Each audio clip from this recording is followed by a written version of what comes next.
ಎಲ್ಲರಿಗೂ ನಮಸ್ಕಾರ ಗೆಳೆಯರೇ. ಒಂದು ಸತ್ಯ ಹೇಳ್ತೀನಿ ಕೇಳಿ. ಇವತ್ತು ಫೇಸ್ಬುಕ್ನಲ್ಲಿ ಕೆಲವರು ಟೈಮ್ ಪಾಸ್ ಮಾಡ್ತಿದ್ದಾರೆ. ಆದ್ರೆ ಇನ್ನೂ ಕೆಲವರು ಅದೇ ಫೇಸ್ಬುಕ್ ಬಳಸಿ ತಿಂಗಳಿಗೆ ಸಾವಿರಾರು ರೂಪಾಯಿ ಸಂಪಾದಿಸುತ್ತಿದ್ದಾರೆ. ಅದೇ ಮೊಬೈಲ್, ಅದೇ ಇಂಟರ್ನೆಟ್. ಆದ್ರೆ ಒಂದು ಕಡೆ ಎಂಟರ್ಟೈನ್ಮೆಂಟ್, ಇನ್ನೊಂದು ಕಡೆ ಇನ್ಕಮ್. ಇದರಲ್ಲಿ ವ್ಯತ್ಯಾಸ ಏನು ಗೊತ್ತಾ? ಬಳಸೋ ವಿಧಾನ. ಬಹಳ ಜನರಿಗೆ ಇನ್ನೂ ಅನ್ಸೋದು ಫೇಸ್ಬುಕ್ ಅಂದ್ರೆ ಫೋಟೋ ಹಾಕೋದು, ರೀಲ್ಸ್ ನೋಡುವುದು, ಟೈಮ್ ವೇಸ್ಟ್ ಮಾಡೋದು ಅಂತ. ಆದ್ರೆ ನಿಜ ಏನಂದ್ರೆ ಫೇಸ್ಬುಕ್ ಈಗ ಒಂದು ದೊಡ್ಡ ಅರ್ನಿಂಗ್ ಪ್ಲಾಟ್ಫಾರ್ಮ್ ಆಗಿದೆ. ಆದ್ರೆ ಇಲ್ಲಿ ಒಂದು ಮುಖ್ಯವಾದ ವಿಷಯ ಇದೆ. ಮೊದಲ ದಿನವೇ ದುಡ್ಡು ಬರೋದಿಲ್ಲ. ಮೊದಲು ಜನರ ಗಮನ ಸೆಳೆಯಬೇಕು, ಅವರಿಗೆ ಉಪಯೋಗವಾಗುವ ಕಂಟೆಂಟ್ ಕೊಡಬೇಕು. ಆಮೇಲೆ ಫೇಸ್ಬುಕ್ನಿಂದ ಆಪರ್ಚುನಿಟೀಸ್ ಬರುತ್ತವೆ. ಉದಾಹರಣೆಗೆ, ಯಾರಾದ್ರೂ ಕುಕಿಂಗ್ ವಿಡಿಯೋ ಹಾಕ್ತಾರೆ, ಇನ್ನೊಬ್ಬರು ವಿಲೇಜ್ ಲೈಫ್ ತೋರಿಸ್ತಾರೆ, ಮತ್ತೊಬ್ಬರು bike tips, mobile tricks, motivation videos ಹಾಕ್ತಾರೆ. ಜನರಿಗೆ ಇಷ್ಟ ಆಯ್ತು ಅಂದ್ರೆ ವ್ಯೂಸ್ ಬರುತ್ತವೆ. ವ್ಯೂಸ್ ಬಂದ್ಮೇಲೆ ಫಾಲೋವರ್ಸ್ ಹೆಚ್ಚಾಗ್ತಾರೆ.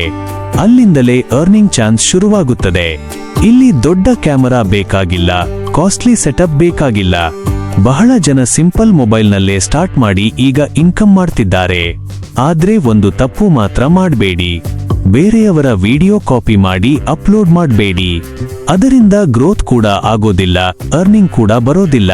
ಫೇಸ್ಬುಕ್ ಈಗ ಒರಿಜಿನಲ್ ಕಂಟೆಂಟ್ಗೆ ಹೆಚ್ಚು ಇಂಪಾರ್ಟೆನ್ಸ್ ಕೊಡ್ತಿದೆ. ಹಾಗಾದ್ರೆ ಪ್ರಶ್ನೆ ಏನು ಅಂದ್ರೆ, ಫೇಸ್ಬುಕ್ನಲ್ಲಿ ಯಾವ ರೀತಿಯ ವಿಡಿಯೋಸ್ ಹಾಕಿದ್ರೆ ಜನ ಬೇಗ ಅಟ್ರಾಕ್ಟ್ ಆಗ್ತಾರೆ, ಯಾವ ಕಂಟೆಂಟ್ಗೆ ಹೆಚ್ಚು ವ್ಯೂಸ್ ಬರುತ್ತವೆ, ಮತ್ತು ಹೊಸವರು ಯಾವ ತರ ಸ್ಟಾರ್ಟ್ ಮಾಡಿದ್ರೆ ಚಾನ್ಸ್ ಜಾಸ್ತಿ ಇರುತ್ತದೆ? ಈಗ ನೀವು ಕೇಳ್ಬೋದು, ಸರಿ, ಫೇಸ್ಬುಕ್ನಲ್ಲಿ ವಿಡಿಯೋ ಹಾಕಿದ್ರೆ ಮನಿ ಬರುತ್ತೆ ಅಂತೆ, ಆದ್ರೆ ಯಾವ ರೀತಿಯ ಕಂಟೆಂಟ್ ಹಾಕ್ಬೇಕು ಅಂತ ನಿಜ ಹೇಳ್ಬೇಕಂದ್ರೆ, ಫೇಸ್ಬುಕ್ನಲ್ಲಿ ಸಕ್ಸಸ್ಫುಲ್ ಆಗೋವರು ಎಲ್ಲರೂ ಸಿನಿಮಾ ಆಕ್ಟರ್ಸ್ ಅಲ್ಲ. ಅವರಿಗೆ ದೊಡ್ಡ ಸ್ಟುಡಿಯೋ ಕೂಡ ಇಲ್ಲ. ಆದ್ರೆ ಒಂದು ಕಾಮನ್ ಪಾಯಿಂಟ್ ಇದೆ, ಅವರು ಜನರಿಗೆ ಬೋರ್ ಆಗದ ಕಂಟೆಂಟ್ ಕೊಡ್ತಾರೆ. ಉದಾಹರಣೆಗೆ, ಒಬ್ಬನು ಪ್ರತಿದಿನ ವಿಲೇಜ್ ಲೈಫ್ ತೋರಿಸ್ತಾನೆ, ಇನ್ನೊಬ್ಬರು ಫಾರ್ಮಿಂಗ್ ಟಿಪ್ಸ್ ಹೇಳ್ತಾನೆ, ಮತ್ತೊಬ್ಬರು ಮೋಟಿವೇಶನ್ ವಿಡಿಯೋಸ್ ಮಾಡ್ತಾನೆ. ಕೆಲವರು ಕಾಮಿಡಿ ಮಾಡ್ತಾರೆ, ಇನ್ನೂ ಕೆಲವರು mobile tricks, bike information, cooking videos upload ಮಾಡ್ತಾರೆ. ಇಲ್ಲಿ ಮುಖ್ಯ ಏನು ಗೊತ್ತಾ? ನೀವು ಪರ್ಫೆಕ್ಟ್ ಆಗಿರ್ಬೇಕು ಅನ್ನೋದೇ ಇಲ್ಲ, ಆದ್ರೆ ರೆಗ್ಯುಲರ್ ಆಗಿರ್ಬೇಕು. ಬಹಳ ಜನ ಫಸ್ಟ್ ವಿಡಿಯೋ ಅಪ್ಲೋಡ್ ಮಾಡಿ ನೆಕ್ಸ್ಟ್ ಡೇ ವ್ಯೂಸ್ ಬರ್ಲಿಲ್ಲ ಅಂದ್ರೆ ಕ್ವಿಟ್ ಮಾಡ್ತಾರೆ. ಅದೇ ದೊಡ್ಡ ತಪ್ಪು. ಫೇಸ್ಬುಕ್ಗೆ ಮೊದಲು ನಿಮ್ಮ ಕಂಟೆಂಟ್ ಏನು ಅನ್ನೋದು ಅರ್ಥ ಆಗ್ಬೇಕು. ಆಮೇಲೆ ಅದು ಜನರಿಗೆ ರೆಕಮೆಂಡ್ ಮಾಡೋಕೆ ಸ್ಟಾರ್ಟ್ ಮಾಡುತ್ತದೆ. ಅದಕ್ಕಾಗಿ ಸ್ಟಾರ್ಟಿಂಗ್ನಲ್ಲಿ ವ್ಯೂಸ್ ಕಡಿಮೆ ಬಂದರೂ ಟೆನ್ಷನ್ ಆಗ್ಬೇಡಿ. ಯಾಕಂದ್ರೆ ಬಹಳ ದೊಡ್ಡ ಕ್ರಿಯೇಟರ್ಸ್ ಕೂಡ ಝೀರೋ ಇಂದಲೇ ಸ್ಟಾರ್ಟ್ ಮಾಡಿದ್ದಾರೆ.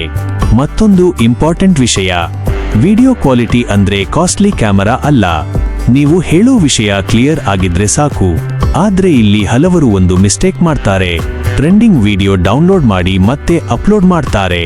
ಇದರಿಂದ ಕೆಲವೊಮ್ಮೆ ವ್ಯೂಸ್ ಬಂದರೂ ಲಾಂಗ್ ಟರ್ಮ್ ಗ್ರೋತ್ ಆಗೋದಿಲ್ಲ. ಫೇಸ್ಬುಕ್ ಈಗ ಒರಿಜಿನಲ್ ಕ್ರಿಯೇಟರ್ಸ್ಗೆ ಹೆಚ್ಚು ಸಪೋರ್ಟ್ ಕೊಡ್ತಿದೆ. ಅದರಿಂದ ನಿಮ್ಮ ಸ್ಟೈಲ್ನಲ್ಲಿ ಮಾತನಾಡಿ, ನಿಮ್ಮ ವಾಯ್ಸ್ನಲ್ಲಿ ಹೇಳಿ, ಸಿಂಪಲ್ ಆಗಿದ್ರೂ ಜೆನ್ಯುಯಿನ್ ಆಗಿರಲಿ. ಹಾಗಾದ್ರೆ ನೆಕ್ಸ್ಟ್ ಕ್ವೆಶ್ಚನ್, ಫೇಸ್ಬುಕ್ನಲ್ಲಿ ನಿಜವಾಗಿಯೂ ಯಾವ ರೀತಿಯಲ್ಲಿ ದುಡ್ಡು ಬರುತ್ತದೆ? ವ್ಯೂಸ್ ಇಂದನಾ, ಫಾಲೋವರ್ಸ್ ಇಂದನಾ, ಅಥವಾ ಆಡ್ಸ್ ಇಂದನಾ? ಈಗ ಮುಖ್ಯವಾದ ಪ್ರಶ್ನೆಗೆ ಬರೋಣ. ಫೇಸ್ಬುಕ್ನಲ್ಲಿ ನಿಜವಾಗಿಯೂ ದುಡ್ಡು ಹೇಗೆ ಬರುತ್ತದೆ? ಬಹಳ ಜನರಿಗೆ ಅನ್ಸೋದು 1 ಲಕ್ಷ ಫಾಲೋವರ್ಸ್ ಬಂದ್ಮೇಲೆ ಮಾತ್ರ ಮನಿ ಬರುತ್ತೆ ಅಂತ. ಆದ್ರೆ ಅದು ಸಂಪೂರ್ಣ ಸತ್ಯ ಅಲ್ಲ. ಫೇಸ್ಬುಕ್ನಲ್ಲಿ ಅರ್ನಿಂಗ್ ಬರೋದು ಮೇನ್ಲಿ ಜನ ನಿಮ್ಮ ಕಂಟೆಂಟ್ ನೋಡಿದಾಗ, ಅವರಿಗೆ ಇಷ್ಟ ಆದಾಗ, ಮತ್ತು ಅವರು ನಿಮ್ಮ ವಿಡಿಯೋಸ್ ಜೊತೆ ಎಂಗೇಜ್ ಆದಾಗ. ಉದಾಹರಣೆಗೆ, ನೀವು ರೆಗ್ಯುಲರ್ ಆಗಿ ವಿಡಿಯೋಸ್ ಅಪ್ಲೋಡ್ ಮಾಡ್ತಿದ್ದೀರಾ ಅಂತ ತೆಗೆದುಕೊಳ್ಳಿ. ಒಂದು ವಿಡಿಯೋ ಸಡನ್ಲಿ ಹೆಚ್ಚು ರೀಚ್ ಆಯ್ತು, ಜನ ಶೇರ್ ಮಾಡ್ತಿದ್ದಾರೆ, ಕಾಮೆಂಟ್ ಮಾಡ್ತಿದ್ದಾರೆ. ಅಲ್ಲಿಂದ ನಿಮ್ಮ ಪೇಜ್ ಗ್ರೋ ಆಗೋಕೆ ಸ್ಟಾರ್ಟ್ ಆಗುತ್ತದೆ. ಪೇಜ್ ಗ್ರೋ ಆದ್ಮೇಲೆ ಫೇಸ್ಬುಕ್ ಕೆಲವು ಅರ್ನಿಂಗ್ ಫೀಚರ್ಸ್ ಕೊಡುತ್ತದೆ. ಉದಾಹರಣೆಗೆ, ವಿಡಿಯೋಸ್ ಮಧ್ಯೆ ಆಡ್ಸ್ ಬರಬಹುದು, ಕೆಲವೊಮ್ಮೆ ಸ್ಟಾರ್ಸ್ ಅನ್ನೋ ಫೀಚರ್ ಬರುತ್ತದೆ, ಜನ ಲೈವ್ ನಲ್ಲಿ ಸಪೋರ್ಟ್ ಮಾಡಬಹುದು. ಆದ್ರೆ ಇಲ್ಲಿ ಒಂದು ವಿಷಯ ಕ್ಲಿಯರ್ ಆಗಿ ತಿಳ್ಕೊಳ್ಳಿ, ಫೇಸ್ಬುಕ್ ಯಾರಿಗೂ ಫ್ರೀ ಆಗಿ ಮನಿ ಕೊಡೋದಿಲ್ಲ. ನಿಮ್ಮ ಕಂಟೆಂಟ್ ಜನರಿಗೆ ವ್ಯಾಲ್ಯೂ ಕೊಡಬೇಕು. ಜನರಿಗೆ ಲಾಫ್ ಬರಬಹುದು, ಮೋಟಿವೇಶನ್ ಸಿಗಬಹುದು, ಹೊಸ ಮಾಹಿತಿ ಗೊತ್ತಾಗಬಹುದು, ಅಥವಾ ಎಂಟರ್ಟೈನ್ಮೆಂಟ್ ಸಿಗಬಹುದು. ಏನಾದ್ರೂ ಒಂದು ರೀಸನ್ಗೆ ಅವರು ನಿಮ್ಮ ವಿಡಿಯೋ ಕಂಪ್ಲೀಟ್ ನೋಡ್ಬೇಕು. ಅದಕ್ಕಾಗಿ ಸ್ಟಾರ್ಟಿಂಗ್ನಲ್ಲಿ ಫಾಲೋವರ್ಸ್ ಬಗ್ಗೆ ಹೆಚ್ಚು ಟೆನ್ಷನ್ ಮಾಡ್ಕೊಳ್ಬೇಡಿ. ಮೊದಲು ಫೋಕಸ್ ಮಾಡಬೇಕಾದದ್ದು ಕಂಟೆಂಟ್ ಮೇಲೆ. ಇನ್ನೊಂದು ಇಂಪಾರ್ಟೆಂಟ್ ವಿಷಯ, ಕನ್ಸಿಸ್ಟೆನ್ಸಿ, ಒಂದು ದಿನ 5 ವಿಡಿಯೋಸ್ ಹಾಕಿ, ಆಮೇಲೆ 20 ದಿನ ಡಿಸಪಿಯರ್ ಆದ್ರೆ ಗ್ರೋತ್ ಸ್ಲೋ ಆಗುತ್ತದೆ. ಫೇಸ್ಬುಕ್ಗೆ ಆಕ್ಟಿವ್ ಕ್ರಿಯೇಟರ್ಸ್ ಇಷ್ಟ, ಅದಕ್ಕಾಗಿ ರೆಗ್ಯುಲರ್ ಆಗಿ ಅಪ್ಲೋಡ್ ಮಾಡೋದು ತುಂಬಾ ಇಂಪಾರ್ಟೆಂಟ್. ಮತ್ತೆ ಹಲವರು ಕೇಳ್ತಾರೆ, ಎಷ್ಟು ದಿನದಲ್ಲಿ ಅರ್ನಿಂಗ್ ಶುರು ಆಗುತ್ತದೆ ಅಂತ. ಅದಕ್ಕೆ ಎಕ್ಸಾಕ್ಟ್ ಆನ್ಸರ್ ಯಾರೂ ಕೊಡೋಕಾಗಲ್ಲ.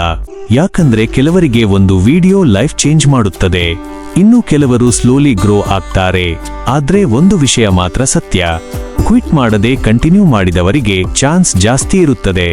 ಹಾಗಾದ್ರೆ ನೆಕ್ಸ್ಟ್ ಹೊಸವರು ಫೇಸ್ಬುಕ್ನಲ್ಲಿ ಪೇಜ್ ಕ್ರಿಯೇಟ್ ಮಾಡಿದ್ಮೇಲೆ ಮೊದಲಿಗೆ ಏನು ಮಾಡಬೇಕು, ಯಾವ ಮಿಸ್ಟೇಕ್ಸ್ ಅವಾಯ್ಡ್ ಮಾಡಬೇಕು, ಮತ್ತು ವಿಡಿಯೋ ಅಪ್ಲೋಡ್ ಮಾಡುವ ಸಮಯ ಕೂಡ ಇಂಪಾರ್ಟೆಂಟ್ ಆಗುತ್ತದಾ? ಈಗ ಇಮ್ಯಾಜಿನ್ ಮಾಡಿ, ನೀವು ಫೇಸ್ಬುಕ್ ಪೇಜ್ ಕ್ರಿಯೇಟ್ ಮಾಡಿದ್ದೀರಾ, ಆದ್ರೆ ಮುಂದೇನು ಮಾಡಬೇಕು ಅನ್ನೋ ಕನ್ಫ್ಯೂಷನ್ ಇರುತ್ತದೆ ಅಲ್ವಾ? ಬಹಳ ಜನ ಇಲ್ಲಿ ಮೊದಲನೇ ತಪ್ಪು ಮಾಡ್ತಾರೆ. ಇವತ್ತು ಮೋಟಿವೇಶನ್ ವಿಡಿಯೋ, ನಾಳೆ ಕಾಮಿಡಿ, ಮತ್ತೊಂದು ದಿನ ಕುಕಿಂಗ್, ಹೀಗೆ ರ್ಯಾಂಡಮ್ ಕಂಟೆಂಟ್ ಹಾಕ್ತಾರೆ. ಆದ್ರೆ ಫೇಸ್ಬುಕ್ಗೆ ನಿಮ್ಮ ಪೇಜ್ ಯಾವ ವಿಷಯದ ಬಗ್ಗೆ ಅನ್ನೋದು ಕ್ಲಿಯರ್ ಆಗ್ಬೇಕು. ಅದಕ್ಕಾಗಿ ಸ್ಟಾರ್ಟಿಂಗ್ನಲ್ಲಿ ಒಂದು ಟಾಪಿಕ್ ಚೂಸ್ ಮಾಡೋದು ಬೆಟರ್. ಉದಾಹರಣೆಗೆ motivation, mobile tips, village life, bike information, fitness ಅಥವಾ ಕುಕಿಂಗ್. ಒಮ್ಮೆ ಟಾಪಿಕ್ ಡಿಸೈಡ್ ಆದ್ಮೇಲೆ ಅದೇ ಟೈಪ್ ಕಂಟೆಂಟ್ ರೆಗ್ಯುಲರ್ ಆಗಿ ಅಪ್ಲೋಡ್ ಮಾಡ್ತಾ ಹೋಗ್ಬೇಕು. ಮತ್ತೊಂದು ಇಂಪಾರ್ಟೆಂಟ್ ವಿಷಯ, ವಿಡಿಯೋ ಸ್ಟಾರ್ಟಿಂಗ್. ನಿಮ್ಮ ವಿಡಿಯೋ ಮೊದಲ 3 ಸೆಕೆಂಡ್ಸ್ನಲ್ಲಿ ಅಟೆನ್ಷನ್ ಹಿಡಿಯಬೇಕು, ಇಲ್ಲಾಂದ್ರೆ ಜನ ಸ್ಕ್ರೋಲ್ ಮಾಡಿ ಹೋಗ್ತಾರೆ. ಅದಕ್ಕಾಗಿ ಡೈರೆಕ್ಟ್ ಆಗಿ ಸ್ಟ್ರಾಂಗ್ ಲೈನ್ ಇಂದ ಸ್ಟಾರ್ಟ್ ಮಾಡಿ, ಜನರಿಗೆ ಕ್ಯೂರಿಯಾಸಿಟಿ ಬರಬೇಕು. ಮತ್ತೆ ಹಲವರು ಥಂಬ್ನೇಲ್ ಮತ್ತು ಟೈಟಲ್ಗೆ ಇಂಪಾರ್ಟೆನ್ಸ್ ಕೊಡೋದಿಲ್ಲ, ಆದ್ರೆ ಅದು ತುಂಬಾ ಇಂಪಾರ್ಟೆಂಟ್. ಟೈಟಲ್ ನೋಡಿದ ಕೂಡಲೇ ಇದ್ರಲ್ಲಿ ಏನಿದೆ ಅನ್ನೋ ಇಂಟ್ರೆಸ್ಟ್ ಬರಬೇಕು. ಆದ್ರೆ ಫೇಕ್ ಟೈಟಲ್ ಹಾಕ್ಬೇಡಿ, ಜನರನ್ನು ಮೋಸ ಮಾಡೋ ತರ ಕ್ಲಿಕ್ಬೇಟ್ ಮಾಡಿದ್ರೆ ಟ್ರಸ್ಟ್ ಕಡಿಮೆ ಆಗುತ್ತದೆ. ಇನ್ನೊಂದು ದೊಡ್ಡ ಮಿಸ್ಟೇಕ್ ಏನು ಗೊತ್ತಾ? ಮೊದಲ ವಿಡಿಯೋ ವೈರಲ್ ಆಗ್ಲಿಲ್ಲ ಅಂದ್ರೆ ಬೇಸರ ಪಡುವುದು. ನಿಜ ಹೇಳ್ಬೇಕಂದ್ರೆ ಸೋಷಿಯಲ್ ಮೀಡಿಯಾನಲ್ಲಿ ಪೇಷನ್ಸ್ ಇಲ್ಲದವರು ಬೇಗ ಕ್ವಿಟ್ ಆಗ್ತಾರೆ. ಕೆಲವೊಮ್ಮೆ 20 ವಿಡಿಯೋಸ್ ನಂತರ ಗ್ರೋತ್ ಸ್ಟಾರ್ಟ್ ಆಗಬಹುದು, ಕೆಲವೊಮ್ಮೆ 100 ವಿಡಿಯೋಸ್ ನಂತರ ಚಾನ್ಸ್ ಬರಬಹುದು. ಆದ್ರೆ ಕನ್ಸಿಸ್ಟೆಂಟ್ ಆಗಿರುವವರನ್ನ ಫೇಸ್ಬುಕ್ ಸ್ಲೋಲಿ ಪುಷ್ ಮಾಡುತ್ತದೆ. ಮತ್ತೊಂದು ಮುಖ್ಯ ವಿಷಯ, ಕಾಮೆಂಟ್ಸ್ಗೆ ರಿಪ್ಲೈ ಮಾಡಿ, ಜನರ ಜೊತೆ ಕನೆಕ್ಟ್ ಆಗಿ. ಯಾಕಂದ್ರೆ ಸೋಷಿಯಲ್ ಮೀಡಿಯಾನಲ್ಲಿ ಕಂಟೆಂಟ್ ಮಾತ್ರ ಅಲ್ಲ, ಕನೆಕ್ಷನ್ ಕೂಡ ಗ್ರೋತ್ ಕೊಡುತ್ತದೆ. ಹಾಗಾದ್ರೆ ಈಗ ಲಾಸ್ಟ್ ಕ್ವೆಶ್ಚನ್, ಹೊಸವರು ಫೇಸ್ಬುಕ್ನಲ್ಲಿ ಬೇಗ ಗ್ರೋ ಆಗಬೇಕಂದ್ರೆ ಯಾವ ಮೈಂಡ್ಸೆಟ್ ಇರಬೇಕು ಮತ್ತು ಯಾವ ಟ್ರೂತ್ ಅನ್ನು ಮೊದಲೇ ತಿಳ್ಕೊಳ್ಳಬೇಕು? ಈಗ ಕೊನೆಯದಾಗಿ ಒಂದು ಸತ್ಯ ಹೇಳ್ತೀನಿ, ಫೇಸ್ಬುಕ್ನಲ್ಲಿ ಗ್ರೋ ಆಗೋದು ಇಂಪಾಸಿಬಲ್ ಅಲ್ಲ, ಆದ್ರೆ ಓವರ್ ನೈಟ್ ಆಗೋದಿಲ್ಲ. ಬಹಳ ಜನ ಫಸ್ಟ್ ಡೇ ಇಂದಲೇ ಮನಿ ಎಕ್ಸ್ಪೆಕ್ಟ್ ಮಾಡ್ತಾರೆ, ವ್ಯೂಸ್ ಕಡಿಮೆ ಬಂದ್ಮೇಲೆ ಬೇಸರ ಪಡ್ತಾರೆ, ಆಮೇಲೆ ಇದು ನಮ್ಮಿಂದ ಆಗಲ್ಲ ಅಂತ ಬಿಡ್ತಾರೆ. ಆದ್ರೆ ಸೋಷಿಯಲ್ ಮೀಡಿಯಾನಲ್ಲಿ ಗೆಲ್ಲೋವರು ಟ್ಯಾಲೆಂಟೆಡ್ ಜನ ಮಾತ್ರ ಅಲ್ಲ, ಕಂಟಿನ್ಯೂ ಮಾಡೋವರು. ಮೊದಲಿಗೆ ನಿಮ್ಮ ವಿಡಿಯೋಸ್ ಪರ್ಫೆಕ್ಟ್ ಆಗಿರೋದಿಲ್ಲ, ಎಡಿಟಿಂಗ್ ಸಿಂಪಲ್ ಆಗಿರಬಹುದು, ವಾಯ್ಸ್ ಕೂಡ ಕಾನ್ಫಿಡೆನ್ಸ್ ಇಲ್ಲದಿರಬಹುದು. ಆದ್ರೆ ಒಂದು ಥಿಂಗ್ ರಿಮೆಂಬರ್ ಮಾಡಿ, ಯಾರೂ ಸ್ಟಾರ್ಟಿಂಗ್ ಇಂದಲೇ ಪರ್ಫೆಕ್ಟ್ ಇರೋದಿಲ್ಲ. ಇವತ್ತು ದೊಡ್ಡ ಕ್ರಿಯೇಟರ್ಸ್ ಆಗಿರುವವರು ಕೂಡ ಒಂದು ದಿನ 0 ವ್ಯೂಸ್ ಇಂದಲೇ ಸ್ಟಾರ್ಟ್ ಮಾಡಿದ್ದಾರೆ. ಆದ್ದರಿಂದ ಸ್ಟಾರ್ಟಿಂಗ್ನಲ್ಲಿ ಕಂಪ್ಯಾರಿಸನ್ ಕಡಿಮೆ ಮಾಡಿ, ಲರ್ನಿಂಗ್ ಹೆಚ್ಚು ಮಾಡಿ.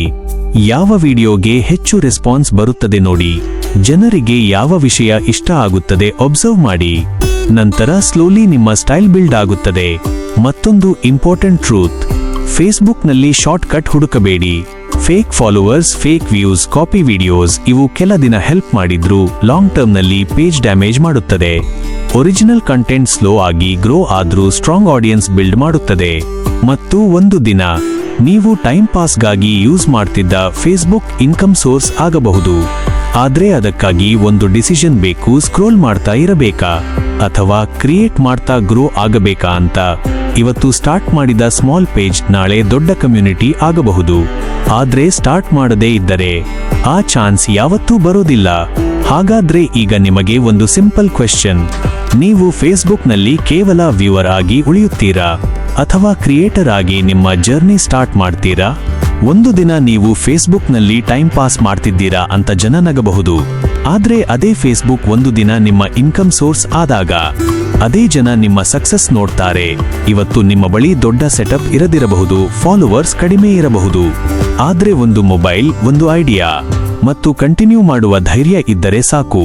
ಯಾಕಂದ್ರೆ ಸೋಷಿಯಲ್ ಮೀಡಿಯಾನಲ್ಲಿ ಚಾನ್ಸ್ ಸಿಗೋದು ಪರ್ಫೆಕ್ಟ್ ಜನರಿಗೆ ಅಲ್ಲ, ಸ್ಟಾರ್ಟ್ ಮಾಡುವ ಜನರಿಗೆ.